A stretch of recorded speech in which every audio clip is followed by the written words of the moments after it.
अनंगपाल द्वितीय, जिन्हें अनंगपाल तोमर के नाम से जाना जाता है, तोमर वंश के शासक थे। उन्हें 11वीं शताब्दी में दिल्ली की स्थापना करने और उसे बसाने के लिए जाना जाता है। उनके शासनकाल में तोमर साम्राज्य अपने चरम पर पहुंच गया था। अनंगपाल तोमर ने 1052 में दिल्ली की स्थापना की। दिल्ली संग्रहालय में एक VS 1383 शिलालेख तोमर द्वारा दिल्ली की स्थापना के बारे में बताता है।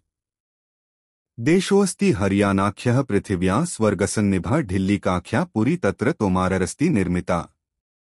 अनुवादः हरियाणा नामक देश में, जो पृथ्वी पर स्वर्ग के समान है, तोमर ने ढिल्लिका नामक नगर का निर्माण किया। गुर्जर महाराजा अनंगपाल द्वितीय द्वारा बनाए गए लाल किले को पहले मुगल लोग लाल हवेली कहा करते थे।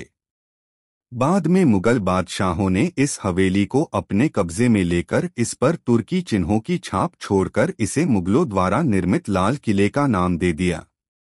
राजा अनंगपाल तंवर द्वारा बनाए गए 27 मंदिरों को तोड़कर बनाया गया था कुतुब मीनार। कुतुब मीनार की मौजूदा कॉम्प्लेक्स दीवारों, खंभों पर देवी देवताओं के चित्र और धार्मिक चिन्ह बने हुए हैं। इनमें भगवान गणेश, विष्णु, यक्षयक्षिणी, महावीर और नटराज की आकृतियां भी नजर आएंगी। इसके अलावा यहां भगवान गणेश की एक मूर्ति को लोहे की ग्रिल में कैद करके रखा गया है। कहा जाता है कि ये मूर्ति मंदिर के विध्वंस के बाद बनाई गई मस्जिद की दीवार में लगा दी गई। दावा किया जाता है कि ये मूर्तियां राजा अनंगपाल तोमर के बनाए 27 जैन और हिंदू मंदिरों को तोड़कर लाई गई थीं। कुतुब परिसर के खंभे पर आधे गोल आकार में सूर्य देव की मूर्ति उकेरी गई है।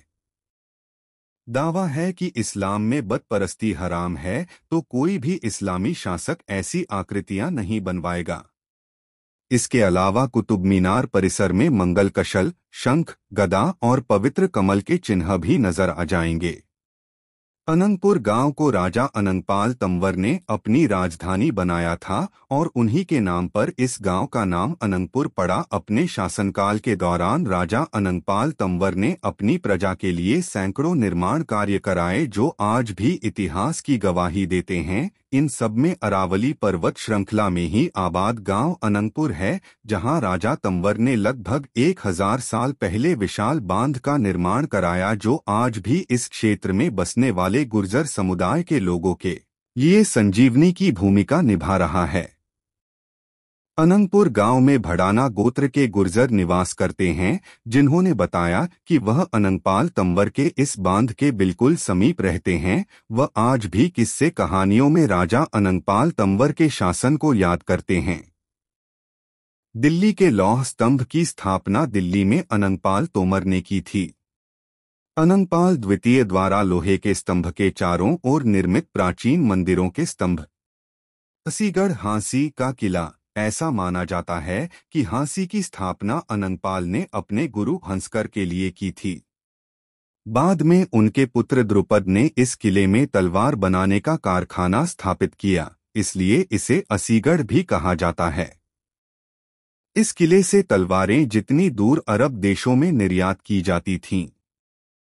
लाल कोट अथवा राय पिथौरा किला। अपने दौर में राजा अनंगपाल तोमर ने पुरानी दिल्ली, इंद्रप्रस्थ से 10 मील दक्षिण में अनंगपुर बसाया। यहां ढिल्लिका गांव था। कुछ वर्षों के पश्चात उसने लालकोट नगरी बसाई। फिर 1180 में चौहान राजा पृथ्वीराज तृतीय ने किला राय पिथौरा बनाया। इस किले के अंदर ही कस्बा बसता था।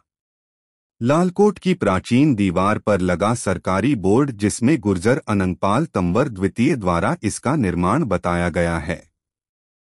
लालकोट की प्राचीन दीवार पर लिखा हुआ है कि Lalkot fort was constructed by Gurjar Tanwar chief Anangpal in AD 731, expanded by Anangpal two in the century Prithviraj Chauhan in 12 इंच century 4th expanded the fort and named Qila Rai Pithoragarh.